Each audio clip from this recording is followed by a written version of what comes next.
नमामि यमुनामहं सकलसिद्धिहेतुमुदा मुरारिपदपङ्कज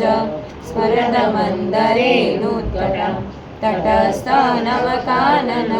प्रकटमोदपुष्पाम्बुना सुरासुरसुपूजित स्मरपितु श्रियं बिभ्रति कलिन्दगिरिमस्तके पददमन्दपूरोज्ज्वलात् विलासगमनोल्लसात् प्रकटगण्डशैलोन्नता सघोषगतिदन्तुरा स्मरतिरुद्रदोलोत्तमा मुकुन्दरतिवर्धिनी जयति पद्मबन्धुसुता भुवनपावनी मधिगता मनेकाश्वनी प्रियाभिसेविता सुखमयूरहंसादिभिः तरङ्गभुजकङ्कण प्रकटमुक्तिकावालुका नितम्बतटसुन्दरी नमते कृष्णतुर्यप्रियम् अनन्तगुणभूषिते शिवविरञ्चिते वस्तुते घनाघननिभे सदा ध्रुवपराशराभीष्टते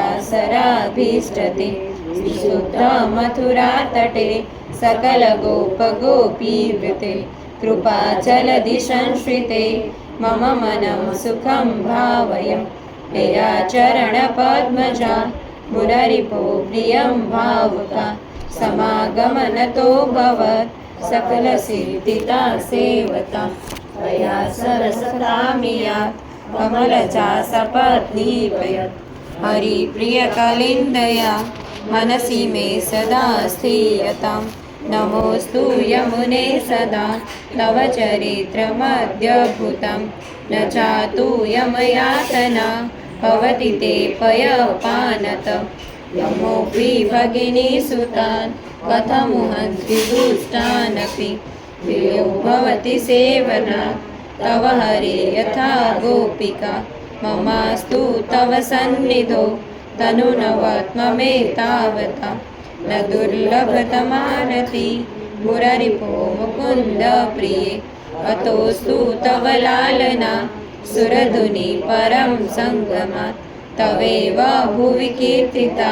न दुःखतापि पुष्टिस्थिते स्तुतिं तव करोति कमलजा सपत्नी प्रिये हरेय तनुसेवया भवति शोक्यमा मोक्षतम् इयं तव कथाधिका सकलगोपिका सङ्गम स्मर श्रमजलाणुभिः सकलगात्रजै सङ्गम तवाष्टकमिदं मुदा पठति सुरसूते सदा समस्तदुरितक्षयो भवति वे मुकुन्दे रति तया सकलसिद्धयो मुरारिपुष्पसन्तुष्यति स्वभावविजयो भवेत् वदति वल्लभ श्रीहरे।